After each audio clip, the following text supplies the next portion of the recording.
So next Huygens principle, அதாவது Huygens தத்துவம். இவர் ஃபுல் நேம் பார்த்தீங்கன்னா கிறிஸ்டியன் ஐகன்ஸ். இவர் தான் வேவ் தியரியை எக்ஸ்பிளைன் பண்ணார். Huygens principle is a geometrical construction, அதாவது ஐகன்ஸ் தத்துவம் ஒரு வடிவியல் கட்டமைப்பாகும். இவர் என்ன சொல்கிறாருன்னா, சிம்பிளாக ஒரு எக்ஸாம்பிள் மூலம் நம்ம டீட்டெயிலாக புரிஞ்சுக்கலாம். அதாவது ஸ்டில் வாட்டர் இருக்குது, அந்த வாட்டரில் ஒரு ஸ்டோன் எடுத்து நம்ம ட்ராப் பண்ணோம்னா அந்த வாட்டர் மாலிகூல்ஸ் எல்லாமே டிஸ்டர்பன்ஸ் ஆகும். ஓகேவா? டிஸ்டர்பன்ஸ் ஆகி ஆஸ்லேட் ஆகும். அப்படி ஆஸ்லேட் ஆன பிறகு ஒரு வேவ், அதாவது ஒரு ரிப்பிள்ஸ் ப்ரொடியூஸ் ஆகும், அதாவது சிற்றலை ப்ரொடியூஸ் ஆகும். அந்த சிற்றலை எப்படி இருக்குன்னு பார்த்தீங்கன்னா ஒரு ஸ்பெரிக்கல் ஷேப்பில் இருக்கும். அதாவது வாட்டர் இருக்கா, வாட்டரில் இது ஃபுல்லாக வாட்டர் இருக்குது, ஒரு ஸ்டோன் எடுத்து நம்ம ப்ளேஸ் பண்ணுறோம், ட்ராப் பண்ணுறோம். அப்படி பண்ணும்போது இந்த வாட்டர் மாலிகூல்ஸ் எல்லாமே என்ன ஆகும், டிஸ்டர்பன்ஸ் ஆகி ஆஸ்லேட் ஆகும். அப்படி ஆஸ்லேட் ஆகிட்டு இந்த மாதிரி ஒரு ரிப்பிள்ஸ் ப்ரொடியூஸ் ஆகும். ஓகேவா? இந்த ripples T which is equal to 0, அதாவது கண் இமைக்கின்ற நேரத்தில் நடக்கும் இந்த வேவ் ப்ரொடியூஸ் ஆகும்.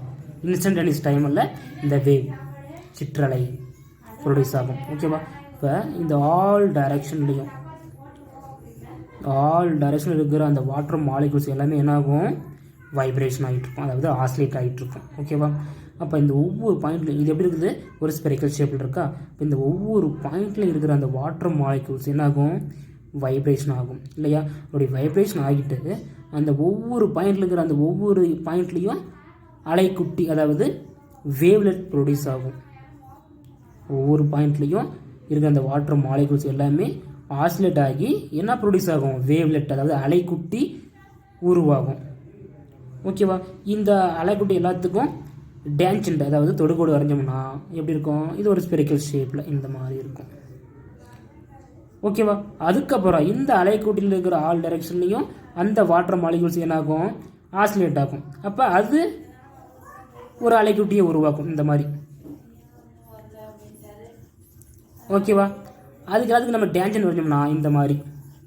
அப்புறம் இப்படி என்னாகும், அந்த வேவ் ஸ்ப்ரெட் ஆகிட்டு போயிட்டே இருக்கும், வேவ் ஃப்ரண்ட்டு. ஓகேவா? தனியாக போடுறோம் பாருங்கள். அதாவது இந்த மாதிரி ஒரு ஸ்பெரிக்கல் ஷேப் இருக்குது, நம்ம ஸ்டோன் நம்ம ட்ராப் பண்ணோம்னா இந்த மாதிரி ஒரு ஸ்பெரிக்கல் ஷேப் ஃபார்ம் ஆகும். ஓகேவா? இது T which is equal to 0, அதாவது இன்ஸ்டன்டனியஸ் டைமில் இது இந்த வேவ் ஃப்ரண்ட், அதாவது சிற்றலை உருவாகும். ஓகேவா? இந்த ஆல் டைரக்ஷன்லேயும் அந்த வாட்டர் மாலிகூல்ஸ் என்னாகும், ஆஸ்லேட் ஆகிட்டுருக்கும். அப்போ இந்த ஆல் டைரக்ஷன் இருக்கிற அந்த வாட்டர் மாலிகூல்ஸ் ஒவ்வொரு பாயிண்ட்லேயும் என்னாகும், ஆஸ்லேட் ஆகிட்டே இருக்கும், வைப்ரேஷன் ஆகிட்டே இருக்கும். ரைட்டா? இப்படி வைப்ரேஷன் ஆகிட்டு ஒரு செகண்டரி வேவ்லெட் ப்ரொடியூஸ் ஆகும். அதாவது வேவ் ஃப்ரண்ட் ப்ரொடியூஸ் ஆகிட்டு செகண்டரி வேவ்லெட் ப்ரொடியூஸ் ஆகும். ஓகே? அதாவது இரண்டாம் நிலை அலைக்குட்டி இந்த மாதிரி ப்ரொடியூஸ் ஆகிட்டு இதில் இருக்கிற வாட்டர் மாலிகூல்ஸ் எல்லாமே ஆஸ்லேட் ஆகி இந்த மாதிரி ப்ரொடியூஸ் ஆகும். ஓகேவா? இதுதான் செகண்டரி வேவ்லெட், இரண்டாம் நிலை அலைக்குட்டி.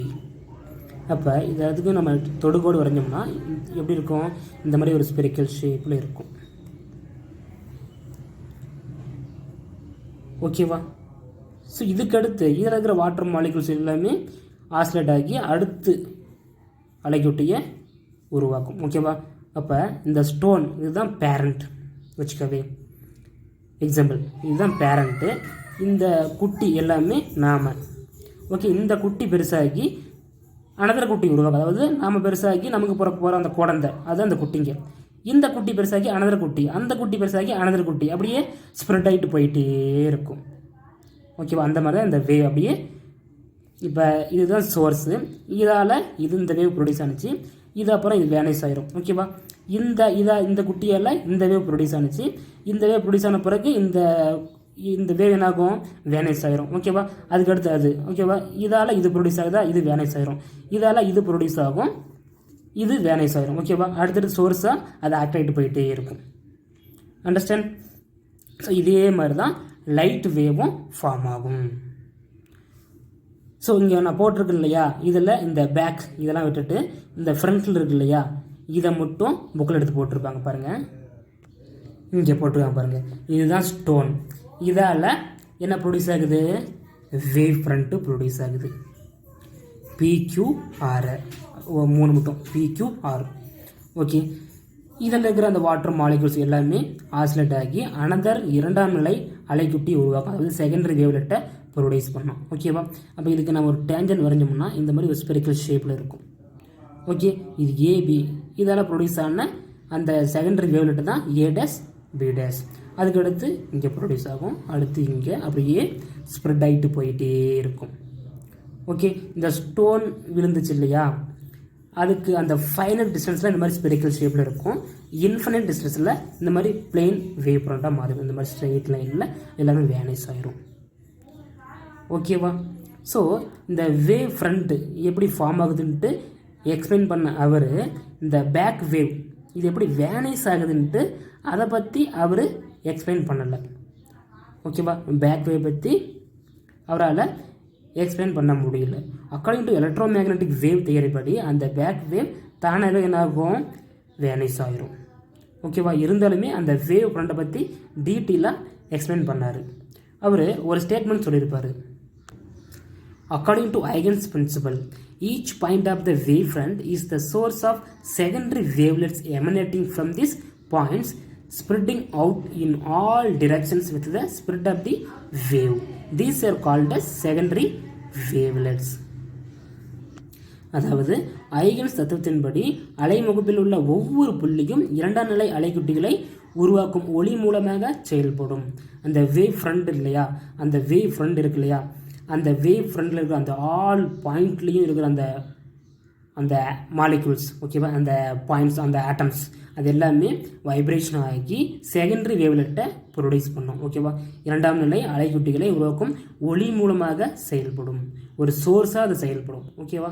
அடுத்து இப்புள்ளிகளிலிருந்து வெளிவரும் 2ஆம் நிலை அலைக்குட்டிகள் அலையின் வேகத்தில் அதோட ஸ்பீடு என்னது? Speed C which is equal to distance by time. Okay, இப்புள்ளியிலிருந்து வெளிவரும் 2ஆம் நிலை அலைக்குட்டிகள் அலையின் வேகத்தில் ஊடகத்தின் அனைத்து திசைகளிலும் பரவும். அப்படி ஸ்ப்ரெட் ஆகும். ஒவ்வொரு அந்த ஆட்டம்ஸ் ஆர் மாலிகுல்ஸும் பட்டு ஆகும், ஸ்ப்ரெட் ஆகும். இது அந்த லைட் வேவ். நான் உங்களுக்கு எக்ஸாம்பிள் அந்த வாட்டர் வேவ் சொல்லியிருப்பேன். ஓகேவா? பட் இவர் என்ன சொன்னார்? அந்த லைட் வேவ் இந்த மாதிரி ஸ்ப்ரெட் ஆகும் அப்படின்னு அவர் சொல்கிறாரு. ரைட்டா?